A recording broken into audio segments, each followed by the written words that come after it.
السلام علیکم ورحمۃ اللہ وبرکاتہ۔ ایک سوال ہے اور وہ سوال ایک بہن کی طرف سے پوچھا گیا۔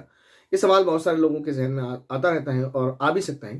وہ سوال یہ ہے کہ کیا مینسز کی حالت میں، پیریڈ یعنی حیض کی حالت میں نکاح ہو جاتا ہے؟ کیا ان دنوں میں نکاح ہو سکتا ہے یا اس کے لیے ڈیٹ آگے پیچھے کرنا چاہیے؟ کیونکہ جب نکاح کا وقت آتا ہے تو بہت سارے سوال لوگوں کے ذہن میں آتے ہیں۔ ان میں سے ایک سوال یہ بھی ہے جو عورتوں کے ذہن میں آتا ہے، تو وہی سوال پوچھ لیا جاتا ہے، اور پوچھ لینے میں کوئی برائی نہیں ہے، پوچھنا ضروری ہے، پوچھنا چاہیے، سیکھنے پر اجر ملتا ہے۔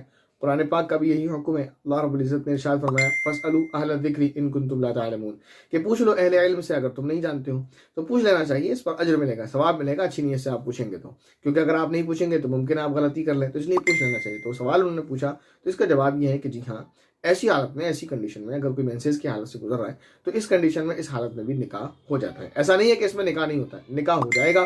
ہاں، اب ایک بات سمجھنے کی ہے، وہ بہت امپورٹنٹ اور ضروری ہے، وہ یہ کہ مینسز کی حالت میں نکاح تو ہو جاتا ہے، لیکن مینسز کی حالت میں ازدواجی تعلق کو قائم کرنا، یعنی ریلیشن شپ جس کو آپ کہتے ہیں، فزیکل ہونا، وہ ناجائز ہے۔ یعنی آسان لفظوں میں اور یعنی صاف لفظوں میں یہ کہ ہم بستری کرنا حیض کی حالت میں ناجائز ہے، گناہ ہے۔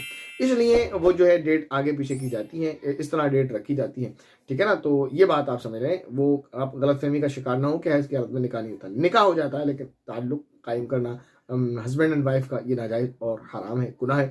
اس لیے جو ہے تاریخ کو آگے پیچھے کیا جاتا ہے۔ امید ہے یہ بات آپ کو اچھے سے سمجھ آ گئی ہوگی۔ السلام علیکم ورحمۃ اللہ وبرکاتہ۔